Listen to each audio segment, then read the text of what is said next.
गलियां भर जाया करती थी। सरकार मुफ्ती आजम हिंद बच्ची पुराने शहर की बीमार हो गई। सुने जरा, बीमार हो गई। जब बीमार हुई ना, उसने बाप को बुलाया, अब्बा जी, हाँ बेटी, मुझे मुन्ने मियां से मिलना है। सरकार मुफ्ती आजम हिंद को बरेली शरीफ में बचपन में जो प्यार का नाम माँ ने दिया था ना, मुन्ने मियां या नन्हे मियां, ये इन्हीं में से कोई एक नाम, तो वो जवानी तक चला।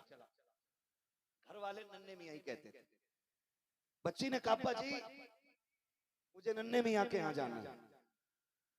बाप ने कहा, बेटी ठीक हो जाएगी ना, ले चलेंगे। बाप बेटी का रिश्ता बड़ा अलग होता है। जो बेटी वाले वो समझ सकते हैं, और जिन पे बेटी ना हो उन्हें मशवरा है। अल्लाह ने 7 चिराग भी दिए ना बेटे की शक्ल में, तो सजदे में गिर के रब से बेटी मांग लेना। इसलिए कि बेटे जायदाद के वारिस होते हैं, बेटियां बाप के प्यार की वारिस हुआ करती हैं। जिन घर में सिर्फ भाई हो वो घर कब्रिस्तान लगता है। एक बहन हो ना तो पूरा घर चमन लगा करता है। एक बहन पूरी हवेली को आबाद रखती है। उसका बोलना, उसका उठना पूरे घर को आबाद रखता है।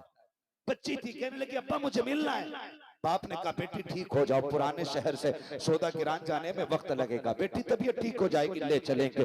वक्त गुजरता गया, बच्ची की बीमारी बढ़ती गई, यहाँ तक कि बच्ची की आखिरी सांसें आ गई। जब बच्ची का इंतकाल होने लगा, उसने कहा, अब्बा मैंने कहा था मुझे नन्हे मियाँ को देखना है, मैं दुनिया से जा रही हूँ, अफसोस मैं अपने नन्हे मियाँ को न देख सकी। बच्ची ये कह के हमेशा के लिए खामोश हो जाती है। जैसी बच्ची का इंतकाल हुआ है, बाप ने बेटी के माथे को चूमा, रोने लग गया। चचा ने आके कहा था, यार रो क्यों रहा है, अल्लाह की अमानत थी उसने ले ली। बाप ने रोते रोते कहा था, सुन भाई, बेटी के जाने का गम अपनी जगह है, लेकिन इसकी तमन्ना पूरी ना कर सका।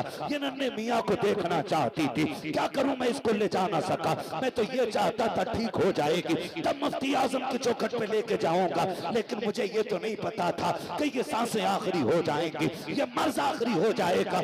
बाप ने इतना कहा है। चचा ने कंधे पे हाथ रख के कहा था, आंसू बहाना बंद कर दे, चल उठा गोद में बेटी को, सौदा गिरान लेकर के चल। कहा किस लिए? कहा अगर वो ना देख सकी तो क्या हुआ, कम से कम मुफ्ती आजम की नजर तो पड़ जाएगी। ये कह के बाप ने बेटी का लाशा उठाया है। बरेली की गलियां गवाह है, जब बाप बेटी के लाशे को कंधे पे लेके आ रहा था, दुनिया हैरत से देख रही थी कि दुनिया बेटियों को कब्रिस्तान लेके जाती है, ये जिंदे अपनी बेटी की लाश को किधर लेके जा रहा है। जब बाप लेकर के सौदा गिरान आया है, मेरा मुफ्ती आजम है, हम सभी के गौसे आजम मुसल्ले पर बैठ के इबादत में मसरूफ है।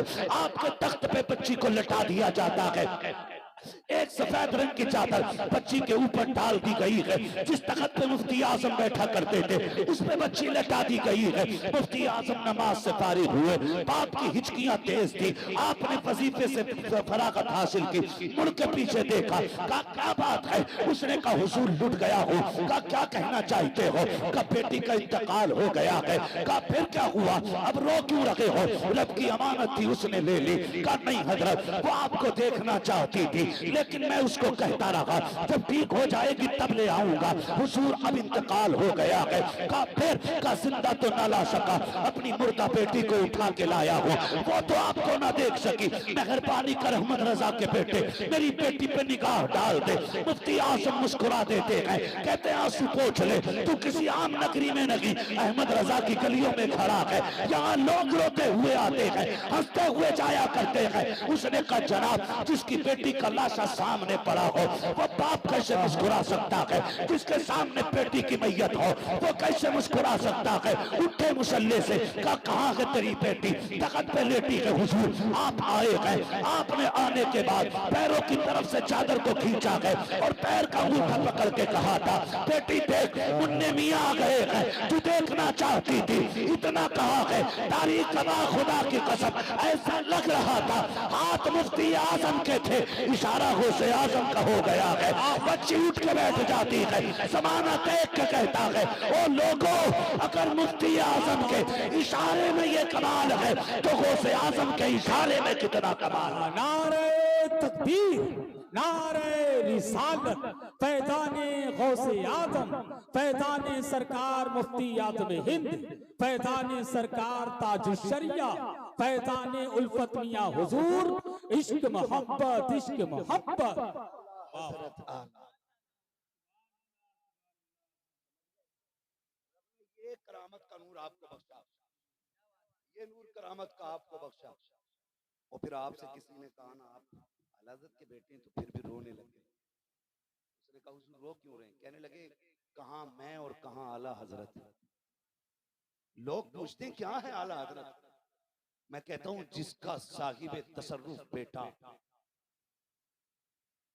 ये कह दे कि कहां मैं कहां आला हजरत, मुझे शर्म लगती है जब लोग उनका बेटा कहते हैं। कहा क्यों? कहा जैसा उनके बेटे को होना चाहिए था मुस्तफा रजा वैसा ना बन सका। अब बता कैसे थे मेरे आला हजरत, कैसे थे मेरे आला हजरत? मुफ्ती आजम कहते हैं जैसा मुझे होना चाहिए था मैं वैसा ना हो सका। उनका बेटा होने के लिए तो बहुत बड़ा होना चाहिए था। खुदारा आपसे एक गुजारिश है, चंद पीरों की वजह से अपने घरों में दीवारें खड़ी कर ली, चंद जाहिल खानकाही लोगों की बुनियाद पे हमने अपनों को अपना दुश्मन बना लिया। आला हजरत की सिर्फ वो इज्जत न करे जो बरेली के सिलसिले से मुरीद है। आला हजरत से हर उस बंदे को प्यार करना चाहिए जिसका रिश्ता मदीने वाले से मजबूत है। इसलिए कि इमाम अहमद रजा सिर्फ किसी खानकाह के सज्जादा नशीन नहीं है, सिर्फ किसी खानकाह के मुजाबिर नहीं है। मुजाबिरों को इसलिए मानते हो पीर की कब्र पे झाड़ू देता है, सज्जादा को इसलिए माना जाता है कि वो हमारे पीर की नस्ल में आता है। लेकिन आला हजरत को इसलिए माना जाता है कि उन्होंने हमारे अकीदे की हिफाजत की है, हिफाजत की है। और मैं तो खुल के कहता हूँ माँ का दूध पिया है, आला हजरत को छोड़ो और अकीदा अहले सुन्नत साबित कर ही नहीं पाओ। मैं तो खुल के कहता हूँ खुदारा अगर तुम्हारे मजारों पे चादर सलामत है ना, तो इस्लाम की एक चादर बरेली के अहमद रजा के मजार पे भेज दिया करो। इसलिए कि अगर उनका फतवा ना होता ना तो तुम्हारे मजारों पे चादर तो क्या तुम्हारे बदन पे नेकर तक नहीं होता। इसलिए कि आज जो गाड़ियों में घूम रहे हो ना, ये उसी अगरबत्ती का कमाल है जिसके जवाब का फतवा मेरे अहमद रजा ने दिया। उसी अगरबत्ती का कमाल है जिसके जवाब का फतवा बरेली के इमाम ने दिया है। और आज जब वक्त आ गया है, जरा सी दुकान क्या चमक गई, हम अपनों के खिलाफ हो गए। ना करें, ना करें। खुदारा इन्होंने हमें अल्लाह के करीब लाया, मजबूत नजरिए पेश किए इन्होंने, पक्का हमें मुसलमान बनाने की कोशिश की और बनाया। बनाया हुजूर के बारे में कैसा नजरिया रखना है, हुजूर के बारे में कह गए, हुजूर के बारे में बताएं, फरमाने लगे और कोई गैब क्या तुमसे निकाबो भला, जब ना खुदा की छुपा तुम पे करोड़ों। मैं आपसे एक बात कह दूं कि बस आखिरी बात, वक्त मुकम्मल हो गया है मेरे भाई। खुदारा हमारे बीच ना कुछ गड़बड़ियां होने लग गई है ना, हम हैं तो बरेलवी लेकिन रिश्ता मार देते हैं। वलीमा खाइया खाने तो खा के आया, छचुंदर मौलवियों ने भी कह दिया कि ना इधर खाने से क्या फर्क पड़ेगा, पूरा ही पूछ गया प्लेट में। हाँ, छचुंदर की खासियत है बदबू,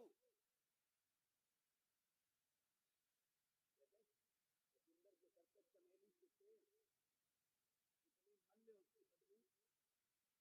उनकी कुदरत की खबासत हो, कितनी भी पढ़ा लो खबासत नहीं जाएगी। कूद पड़े, किसी ने कहा नहीं नहीं